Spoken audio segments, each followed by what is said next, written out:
Jack Mercer stood at the viewing window of Proxima Station, watching the sleek alien ship dock.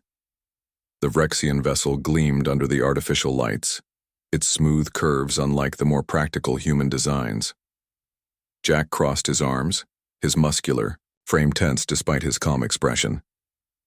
"First impressions?" asked a voice behind him. Jack turned to see Olivia Reeves approaching.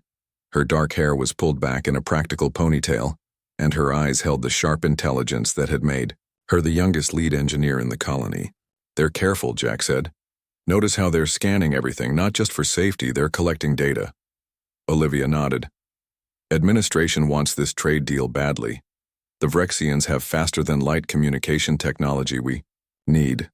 "And what do they want from us?" Jack asked. "Officially, raw materials and cultural exchange." Olivia's smile didn't reach her eyes. "Unofficially, they're very interested in our energy core designs." Jack frowned. The new fusion cores developed by Olivia's team were revolutionary, compact, powerful, and much more stable than anything humans had created before. They were the reason humanity had been able to expand to nearby star systems so quickly. "You don't seem happy about that," he said. "The cores are designed for human safety standards," Olivia explained. "Our physiology can handle certain radiation levels and gravitational stresses that might be dangerous for other species. We don't know enough about Vrexian biology to adapt the technology safely." The station's announcement system interrupted them. "All security personnel report to Docking Bay 3. First contact protocol is now active." Jack straightened his uniform. As head of station security, he would be among the first to meet the aliens. "Duty calls. Be careful," Olivia said. "The briefing said Vrexians evolved on a low-gravity world. They might find your presence intimidating." "I'll try not to scare the bugs," Jack said with a half-smile. The Vrexian delegation moved with careful, precise steps as they entered the meeting chamber. Their insectoid bodies stood about 5 feet tall, with 4 multi-jointed arms and a chitinous exoskeleton that shifted between blue and green depending on the light. Their compound eyes seemed to take in everything at once. Colony Administrator Peter Walsh stepped forward. "On behalf of humanity and the United Earth Government, I welcome the representatives of the Vrexian Consortium to Proxima Centauri." The lead Vrexian's translator device hummed. "We bring greetings from the 17 hives. We look forward to beneficial exchange between our peoples." Jack stood at attention against the wall watching. The 6 Vrexians moved differently than humans. Lighter, more deliberate. Their exoskeletons looked both beautiful and fragile. Jack understood now why the briefing had emphasized caution. A human's grip could probably crack their outer shell without much effort. The diplomatic proceedings continued for hours. Jack noticed how the aliens paid special attention whenever Olivia spoke about energy systems, their antennae twitching rapidly. One Vrexian in particular kept manipulating something in its hands, possibly some kind of recording device. When the meeting broke for refreshments, Jack approached Olivia. "The blue one hasn't stopped watching you since you mentioned the core efficiency ratings." "I noticed," she said quietly. "I'm only sharing the basics, nothing classified." "Still don't like it," Jack muttered. "They're too interested." Administrator Walsh overheard them and frowned. "Mr. Mercer, these are our guests. The Vrexians are respected members of the galactic community. They've helped numerous species develop advanced technologies." "With respect, sir, being helpful doesn't mean they're not also helping themselves," Jack replied. Walsh sighed. "This trade agreement could cut 50 years off our development timeline. Try not to let your military background see threats where there are only opportunities." As Walsh walked away, Olivia whispered, "Jack, I need to check something.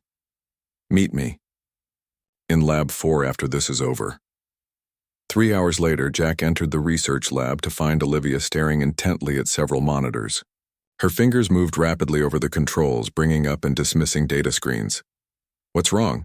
he asked. "I've been reviewing our network logs during the meeting," she said without looking up. "There was unusual data traffic while the Vrexian delegate was near our main server hub." Jack moved closer.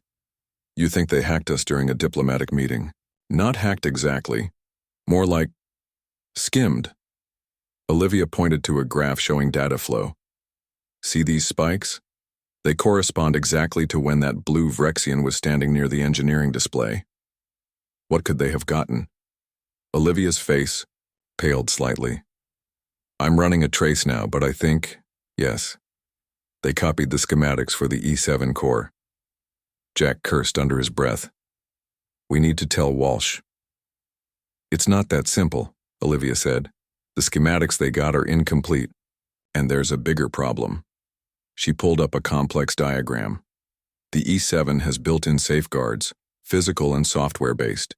If someone tries to build it without understanding the full system integration, it could create a cascade failure. How bad? Worst case? Complete structural failure of whatever they install it in. The energy release could vaporize a small station. Jack reached for his communicator. That settles it. We're stopping them now. Olivia caught his arm. Wait, we don't have proof they took it deliberately. It could have been automatic scanning, and even if they did, they might just be studying it, not building it. You want to take that chance? Jack asked. No, but charging in there accusing a potentially valuable ally of theft could cause an interstellar incident, Olivia reasoned. We need to be smart about this. Jack reluctantly lowered his communicator. What do you suggest? We inform Walsh privately, show him the evidence, and request to send a technical team to the Vrexians to discuss safety protocols for any technology sharing. And if he doesn't agree? Olivia's expression hardened. Then we have options. I still have friends in R&D back on Earth, people who understand what's at stake. Before Jack could respond, his communicator buzzed. Mercer here. Sir, came the voice of his security officer. The Vrexian ship is preparing for departure. They've requested immediate clearance citing an emergency communication from their homeworld. Jack and Olivia exchanged alarmed looks. Stall. Them, Jack ordered. Tell them there's a routine inspection required before— Too late, sir. Administrator Walsh already granted priority clearance. They're disengaging now. Through the lab window, Jack could see the Vrexian ship pulling away from the station, its engines glowing brightly as it accelerated. They're running, Jack said, grimly. Olivia nodded. And they've got potentially deadly technology they don't understand. Walsh isn't going to listen to us now. Not with the Vrexians already gone and his precious trade deal at stake. Then we have to handle this ourselves, Olivia said, determination in her voice. I won't let my work be responsible for deaths, alien or human. Jack watched the ship disappear into the darkness of space. They have no idea what they've stolen, do they? No idea what humans are capable of when pushed. No, Olivia said quietly. But they're about to learn. 1 month had passed since the Vrexians departed Proxima Station. Jack Mercer sat in his small apartment, reviewing security footage for the 3rd time that night. Sleep came rarely these days. Each time he closed his eyes, he imagined alien, ships exploding, their crews unaware of the deadly flaw in the stolen designs. His communicator buzzed. Jack checked the ID and answered immediately. Olivia, it's late. I need you to come to Lab 4, Olivia said, her voice tight with urgency. Now. 20 minutes later, Jack entered the lab. Olivia stood before a wall of data screens, her face lit by their blue glow. Dark circles under her eyes suggested she hadn't been sleeping either. I found something, she said without greeting. Look at this. She pulled up a transmission record. This came through the deep space relay yesterday. It's from a trading outpost near Vrexian space. Jack studied the data. What am I looking at? Supply orders. The Vrexians are gathering materials, specific materials required to build my E7 core design. Olivia pointed to several items on the list. These compounds have only one purpose in this combination. Jack felt his stomach tighten. They're really building it? Yes. And based on these quantities, they're building it bigger than anything we've tried. Olivia ran a hand through her tangled hair. Jack, if they activate a core that size with the flawed schematics they stole, how bad? The explosion would destroy their research station entirely, possibly any ships nearby too. Olivia's voice trembled slightly. We're talking thousands of deaths. Jack paced the small lab. We need to warn them. I tried. I sent messages through official channels. No response.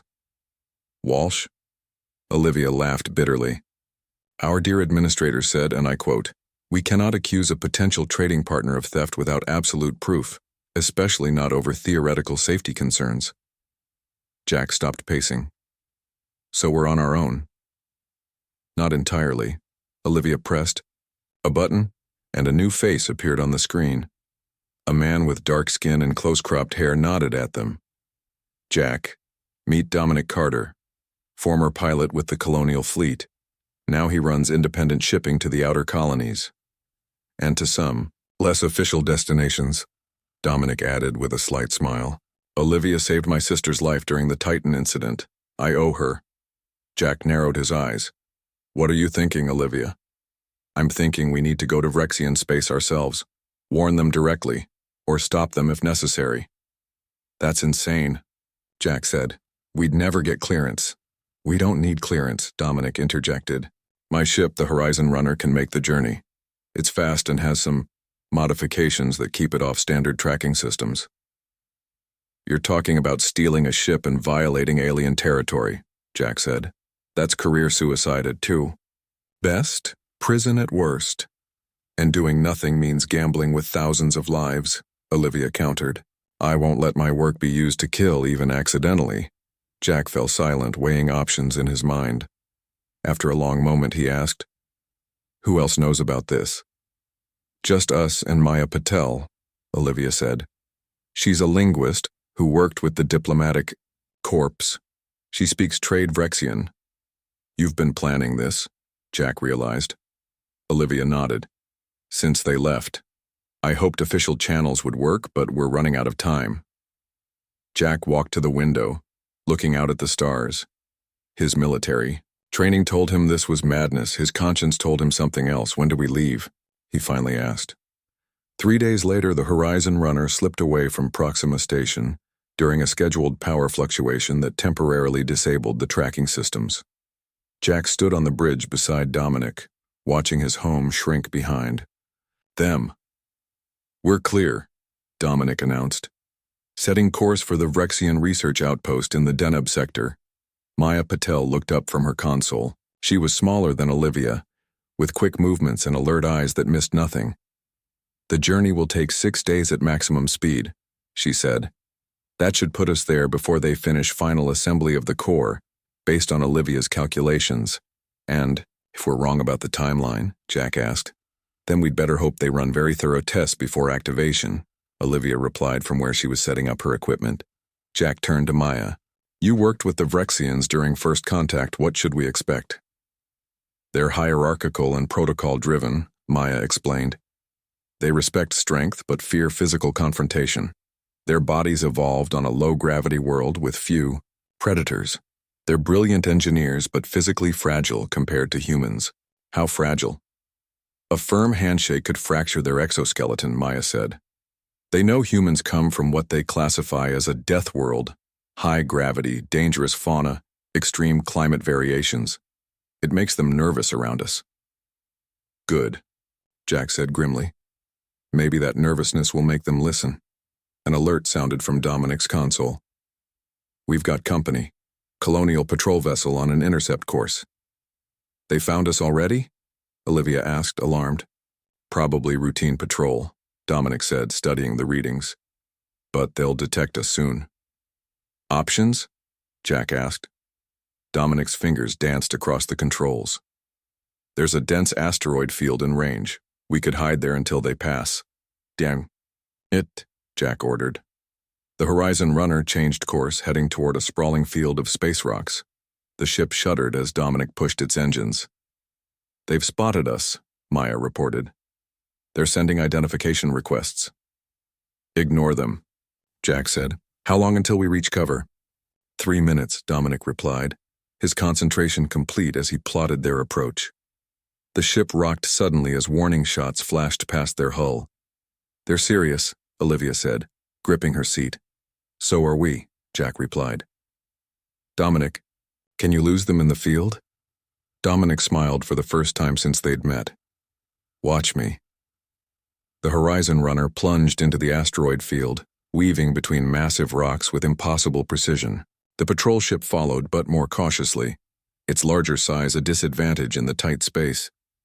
"They're falling behind," Maya announced after several tense minutes. "Good. Now we really disappear," Dominic said, guiding the ship deeper into the field. An hour later, they emerged from the other side of the asteroid field. The patrol ship was nowhere to be seen on their sensors. "Setting course for Vrexian space," Dominic said. "We're committed now." Jack nodded, feeling the weight of their decision. "No turning back." "Do you think we're doing the right thing?" Olivia asked quietly when the others had left the bridge. Jack looked at her directly. "I think we're doing the necessary thing. Sometimes they're not the same. And if we fail, then at least we tried," Jack said simply. "I couldn't live with myself if we didn't." Outside the viewport, stars streaked by as the ship accelerated to maximum speed, carrying them toward alien territory and a confrontation none of them could fully predict. The Horizon Runner drifted silently at the edge of Vrexian space, its engines powered down to avoid detection. 5 days had passed since their escape from Proxima Station. Jack stood behind Dominic, watching the sensor displays with the soldiers. "Patience." "Anything?" he asked. Dominic shook his head. "Nothing yet. Their patrol patterns are unpredictable." Maya entered the bridge, carrying data tablets. "I've been analyzing Vrexian communication channels. Their security isn't designed to keep humans out," she smiled slightly. "They never expected anyone from a high-gravity world to learn their language." "What did you find?" Olivia asked, joining them. "The research station we're looking for is here," Maya said, bringing up a star chart. "It's called Development Hub 17. And they're definitely building something big. The energy readings match what we'd expect from core testing." Jack studied the chart. "How do we get there without being spotted?" "We don't," Maya replied. "But we might not need to hide." She pointed to another location on the chart. "This is a trading hub called Nexus Point. Multiple species are allowed there, including some humans." "A cover story," Jack said, nodding slowly. "We pose as traders." "Or researchers," Olivia suggested. "I could claim to be seeking collaboration on energy systems." "They'd be suspicious," Maya countered. "But there's another option. The Nortal frequently visit this hub." "The what?" Jack asked. "Nortal. They're a nomadic species with limited telepathic abilities. They've had conflicts with the Vrexians over territory. They might help us if it means embarrassing the consortium." "Dominic, reset their course." "Nexus Point it is then. We'll arrive in 14 hours. The trading hub was a massive structure, parts of it clearly built by different species at different times. The Horizon Runner docked among dozens of alien vessels of various designs. "Remember," Maya said as they prepared to disembark, "the gravity here is set lower than Earth standard. Move carefully, and let me do the talking." Jack felt the difference immediately as they stepped onto the station. His body felt lighter, almost buoyant. He had to concentrate to avoid pushing off too hard. With each step, the station corridors teemed with alien life. Tall, willowy beings with silvery skin moved among stockier creatures covered in thick fur. Floating orbs that might be living things or machines drifted above the crowd. And everywhere, the clicking, chittering forms of Vrexians hurried about, their business. Maya led them confidently through the crowd, occasionally speaking in strange clicking sounds to ask directions. Finally, they reached a quieter section of the station where the lighting was dimmer. "Nortal prefer lower light levels," Maya explained. "Their compound on the station should be, there." She approached a doorway covered by a shimmering curtain of what looked like liquid metal. Strange symbols glowed on the frame. Maya spoke a few words in a melodic language. The curtain parted, revealing a Nortal. Jack had seen images during their journey, but nothing prepared him for the reality. The alien stood nearly 7 feet tall, with a slender body covered in fine, iridescent scales. Its face had no visible features, except 3 large pupilless eyes arranged in a triangle. It wore a simple robe that seemed to shift colors as it moved. "We seek audience with your elder," Maya said in careful, measured tones. "We bring information of value regarding the Vrexian consortium." The alien studied them silently for a long moment, Jack felt a strange sensation like fingers gently probing his mind. "They're scanning us," Maya whispered. "Don't resist. They're just checking our intentions." Finally, the Nortal stepped aside and gestured for them to enter. The interior was dim and misty, filled with soft hanging plants that glowed with bioluminescence. More Nortal moved about, some glancing curiously at the humans. They were led to a central chamber where an elder Nortal waited. Its scales had faded to a pale blue, and it sat on a floating platform. "I am Sailmore," the elder said, its voice resonating directly in their minds rather than through the air. "You are far from your world, humans." Maya stepped forward and explained their mission, the stolen core design, the danger it posed, and their need to reach the Vrexian research station. The elder listened without interruption. When Maya finished, it was silent for several moments. "The Vrexians have taken much that was not theirs," Sailmore finally said, "not just from you. Their technological advancements often come at others' expense." "Then you'll help us?" Jack asked directly. The Nortal's eyes focused on him. "You are different from your companions. A warrior." "I protect people," Jack said. Simply, "Yes, I see the truth of this." Sailmore floated closer. "The Vrexians fear your kind. They call humans Deathworlders, a term for species evolved in harsh conditions. They believe you are unpredictable and dangerous." "We can be," Jack admitted, "when we need to be." This seemed to amuse the elder. "Indeed. Very well. We will provide you with information and safe passage to the edge of their research sector. What you do there is your concern." "Thank you," Maya said with a small bow. "There is a price," Sailmore added, "not in trade goods, but in knowledge. We wish to understand humans better. You will allow limited mind sharing with our scholars before you depart." Jack tensed. "Mind sharing?" "It is not invasive," Maya assured him. "They can only access what you willingly share." Jack looked at his companions. Olivia nodded slightly. "We need their help, Jack." "Fine," he agreed reluctantly. The mind sharing took place in a quiet chamber. 3 Nortal scholars sat with the humans, their eyes glowing softly. Jack felt the strange sensation again, stronger this time, a presence gently touching his thoughts.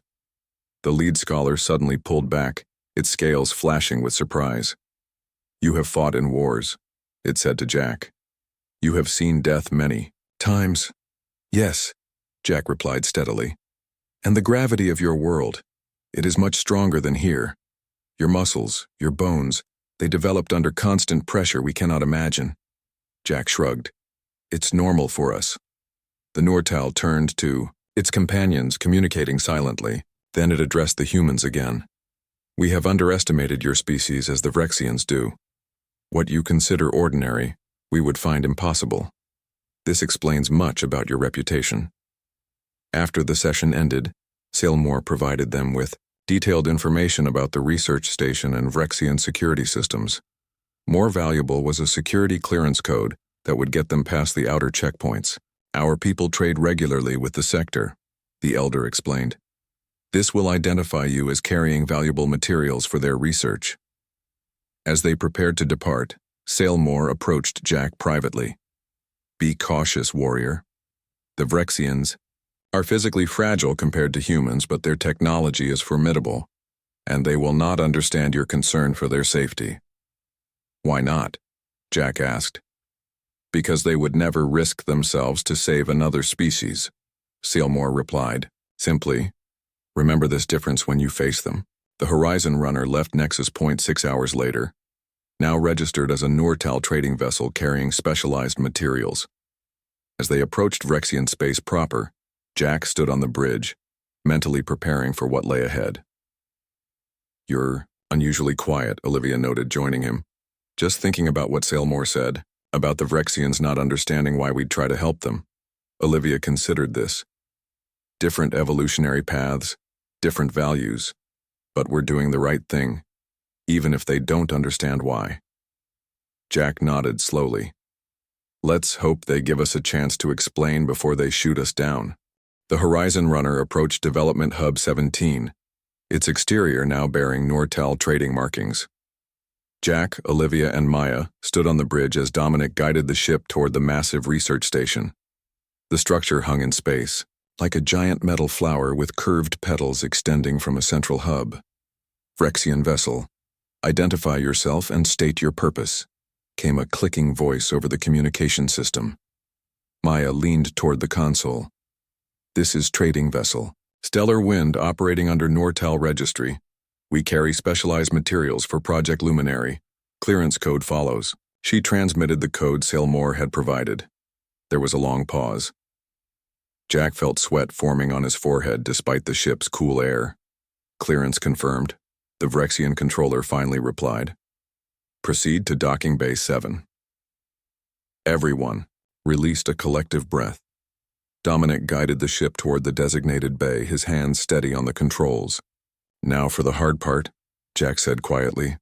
Olivia, Maya, you'll go to their engineering section as planned.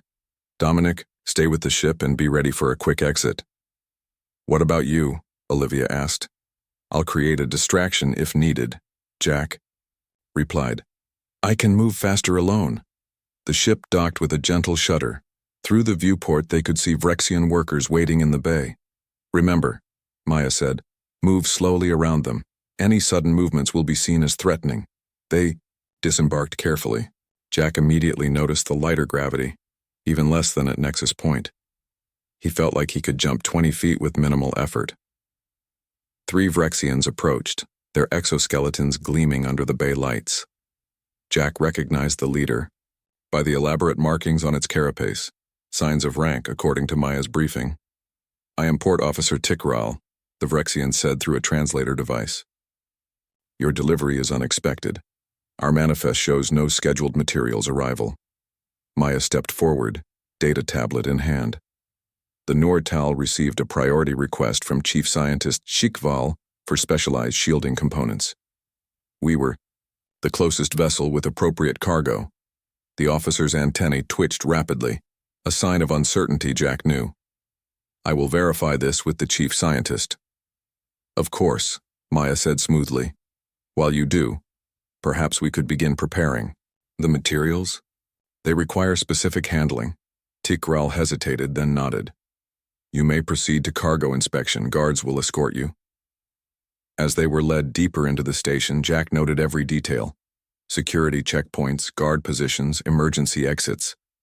The Vrexian security personnel carried what looked like energy weapons, watching the humans with compound eyes that missed nothing.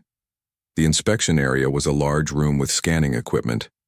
Their cargo, actually supplies Dominic had on board, was thoroughly examined by Vrexian technicians. So far so good, Olivia whispered to Jack. A new Vrexian entered the room, its movements more precise than the others. The guard straightened noticeably. Chief Scientist HFY, Maya murmured. HFY approached, studying them with obvious curiosity. I requested no materials from the Nortal, it stated bluntly. Maya didn't flinch. Our understanding was that your Project Luminary required specialized radiation shielding. The Nortal Trade Guild received the request 3 days ago. Project Luminary? The scientist's voice rose slightly. How do you know this designation? Jack stepped forward. Because we know what you're building, Chief Scientist. And we know it's flawed. Maya shot Jack an alarmed look, but he continued. I'm Jack Mercer, Security Chief from Proxima Station. The energy core design you took from us is incomplete. If built as shown in those schematics, it will create a catastrophic failure. The room went silent. The Vrexian guards raised their weapons uncertainly. HFY's coloring darkened. Anger, Jack guessed. You accuse the consortium of theft? Absurd. It's not an accusation. It's a fact, Olivia said, stepping beside Jack. I'm Olivia Reeves, lead engineer on the E7 project. I designed that core, and I'm telling you it will fail if activated as built. HFY studied her. The human engineer. Yes, I reviewed your data extensively. The scientist turned to the guards. Secure them, they are spies. We're trying to help you, Jack insisted. That core will explode if activated. You're risking your entire station. A transparent attempt to undermine our research, HFY replied coldly. Humans are known for their deceptive tactics. The guards moved forward. Jack tensed, calculating odds, measuring distances with a soldier's instinct. Wait, Olivia said urgently. Chief Scientist, the core designs you have don't account for the differential pressure requirements. The containment field will collapse under scaled testing. This gave HFY pause. How do you know what modifications we've made? I don't. But I know the core's limitations better than anyone. At least let me explain the flaws before you proceed with testing. The chief scientist considered this for a long moment. Finally, it gestured to the guards. Bring them to observation. I will hear this explanation, then decide their fate. They were escorted through pristine corridors to an observation deck, overlooking a massive chamber. Jack's breath caught at what he saw. In the center of the chamber sat an energy core nearly 4 times larger than anything they'd built on Proxima. Its surface pulsed with blue-white energy, and dozens of Rexian technicians worked around it making final adjustments. As you see, your concerns are baseless, HFY said with evident pride. We have already improved upon your primitive design. Testing begins in 1 hour. You've made it worse, Olivia whispered, her face pale. The size amplifies the instability exponentially. Listen to me, Jack said, turning to HFY. That thing is a bomb. You need to evacuate this station immediately. More human deception, the scientist replied. Your species fears our technological advancement. These clumsy attempts to... An alarm suddenly blared throughout the station, cutting off HFY's words. A Rexian technician burst into the observation deck. Chief Scientist, energy fluctuations are increasing beyond predicted parameters. HFY hurried to a control panel. Impossible. The simulation showed perfect stability. Your simulation was wrong, Olivia said urgently. Let me help before it's too late. The chief scientist hesitated, compound eyes shifting between the humans and the rapidly changing data on the screens. The containment field is weakening, the technician reported, voice rising in pitch. Failure estimated in 20 minutes. A tremor ran through the station. The lights flickered. Evacuation protocols, HFY finally ordered. Begin immediately. There's no time to evacuate everyone, Olivia said. But I might be able to stabilize it enough to buy time. I need direct access to the control systems. HFY's antennae quivered with indecision. Another, stronger tremor shook the deck. Very well, the scientist decided. But if this is deception, it's not, Jack interrupted. We came here to save lives, not take them. As alarms continued to sound and Rexians rushed to evacuation points, Jack followed Olivia and HFY toward the core chamber. Maya stayed, behind to help coordinate with Dominic. Why? HFY asked Jack as they hurried down a corridor. Why risk yourselves for us after what we did? Jack's answer was simple. Because that's what humans do. We protect life when we can, even if it's not our own. The Vrexian scientist had no response to that. Another violent tremor nearly knocked them off their feet as they raced toward the failing core. The core chamber was chaos. Vrexian technicians rushed in all directions as warning lights flashed and sirens blared. The massive energy core pulsed with unstable blue light, each flash brighter than the last. Clear the chamber, Jack shouted. Everyone out! The Vrexians hesitated until HFY repeated the order in their language. They fled toward the exits, moving with the quick, jerky motions of their species in panic. Olivia ran to the main control console. Her fingers flew across the alien interface as HFY directed her to the key systems. The containment field is collapsing, she said grimly. We have maybe 15 minutes before total failure. Can it be stopped? Jack asked, bracing himself against another tremor that shook the station. Not completely, but we might be able to reduce the explosion enough to save part of the station. Olivia looked at HFY. I need access to the primary coolant systems. The chief scientist hesitated only briefly before inputting a series of commands. You now have full control authority. Olivia worked frantically, her face illuminated by the pulsing light of the failing core. They modified the design, tried to increase the output without understanding the balance mechanisms. It's worse than I thought. Jack's communicator crackled to life. Maya's voice came through, broken with static. Jack, evacuation proceeding. Dominic has the ship ready. How long do you need? As long as possible, Jack replied. Keep the ship docked until the last minute. Another violent tremor rocked the chamber. A support beam crashed down nearby, missing them by inches. The core's pulsing increased in speed and intensity, rerouting coolant to the primary containment rings.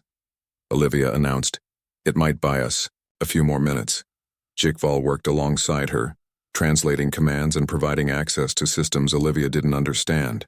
The scientists' earlier hostility had vanished, replaced by desperate cooperation. "The evacuation ships are launching," Maya reported. "Station is down to minimal crew.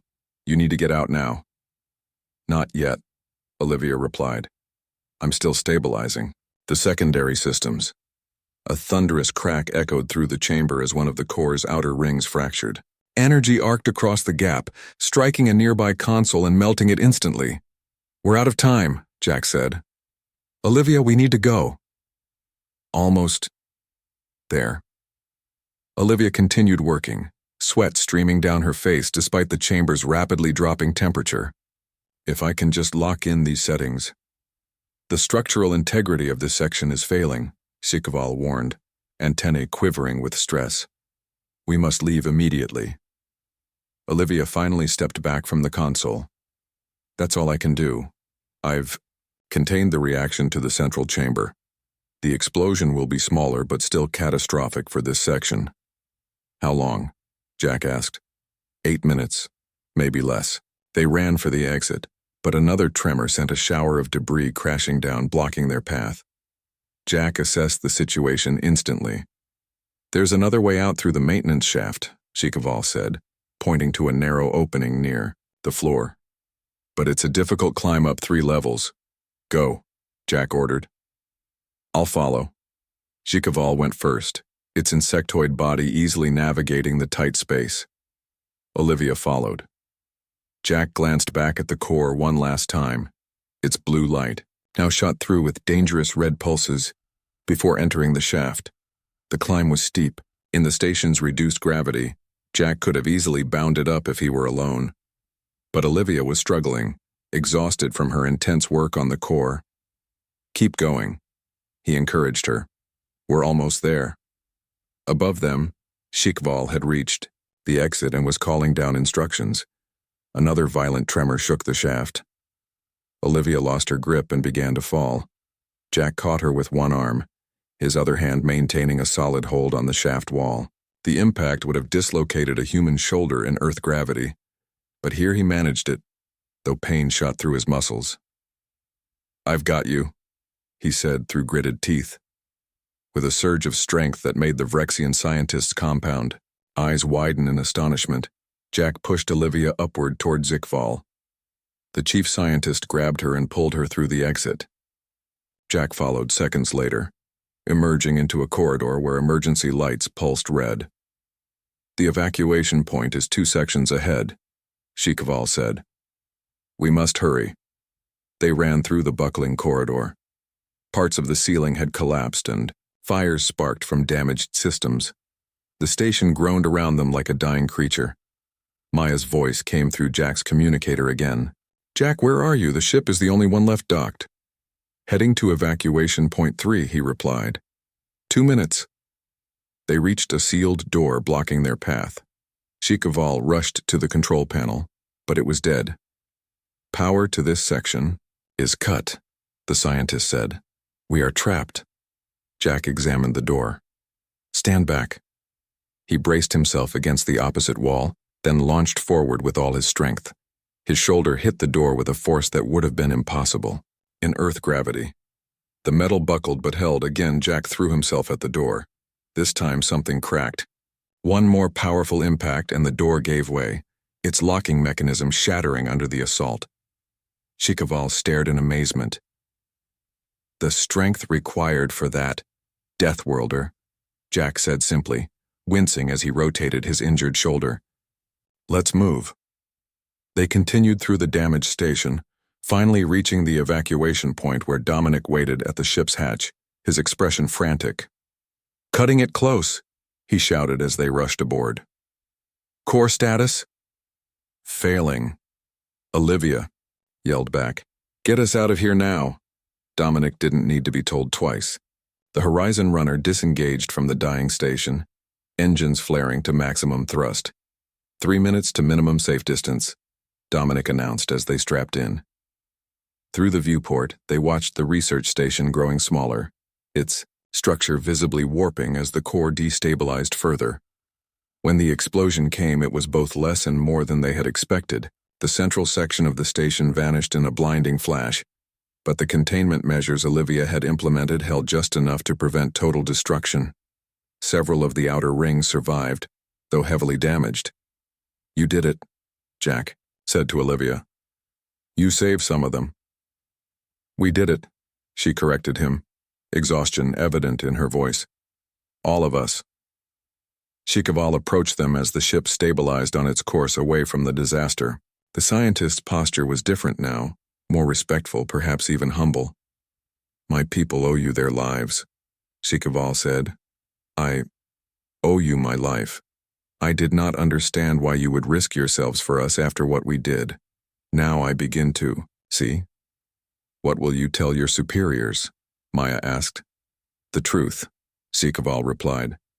That our theft nearly led to disaster. That humans proved to be not just physically stronger, but stronger in character than we expected. The scientist paused. The consortium must learn from this mistake. 2 weeks later, the Horizon runner approached Proxima Station. They had been granted safe passage through Vrexian space and received a formal message from the consortium acknowledging the unfortunate incident and proposing new, legitimate technology exchanges.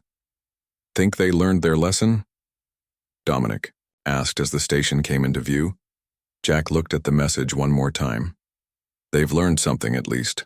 That stealing from Deathworlders isn't just wrong, it's dangerous in ways they never expected.